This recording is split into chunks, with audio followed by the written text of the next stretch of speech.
Pemirsa, KPU Provinsi Bali memasang target cukup tinggi untuk tingkat partisipasi pilkada serentak yang digelar di 6 kabupaten kota, yaitu 85%. Berbagai cara dilakukan agar sosialisasi pelaksanaan pilkada 9 Desember mendatang berjalan lancar sehingga target tingkat partisipasi pemilih dapat tercapai.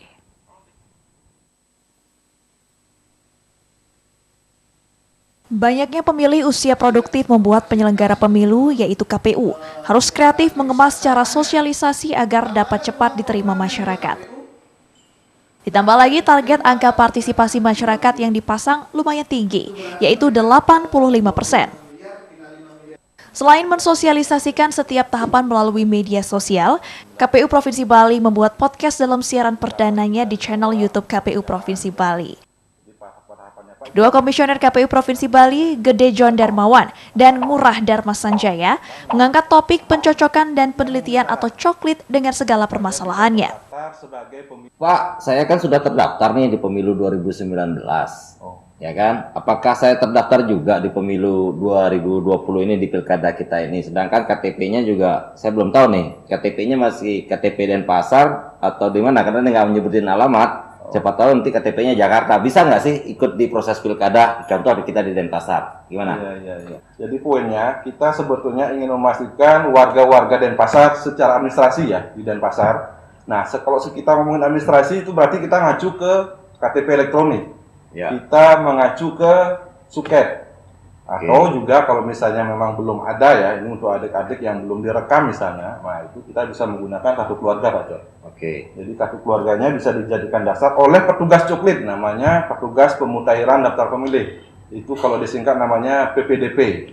Jadi kawan-kawan PPDP lah yang akan mencoklit, memastikan apakah, siapa ya namanya tadi ya? Siapa nih?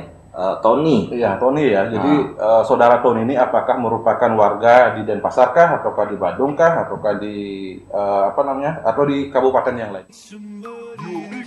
Selain melalui YouTube, membuat konten kreatif dalam aplikasi TikTok juga dilakukan untuk menyasar pemilih pemula.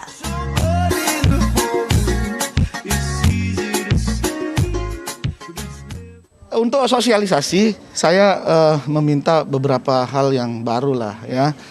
Seperti TikTok itu bisa dipakai ya, karena konten-kontennya bisa saja ya. Saya menginstruksikan kepada seluruh kabupaten kota, setiap Jumat itu ada konten baru yang muncul dalam rangka sosialisasi itu.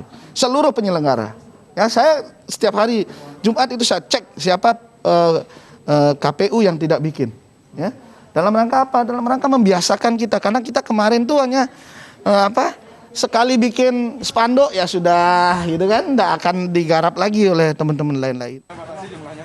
Meski di tengah pandemi, KPU tidak akan merevisi target partisipasi.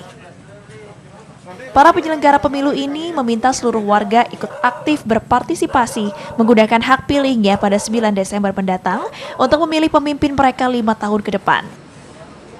Dari Denpasar, tim liputan iNews melaporkan.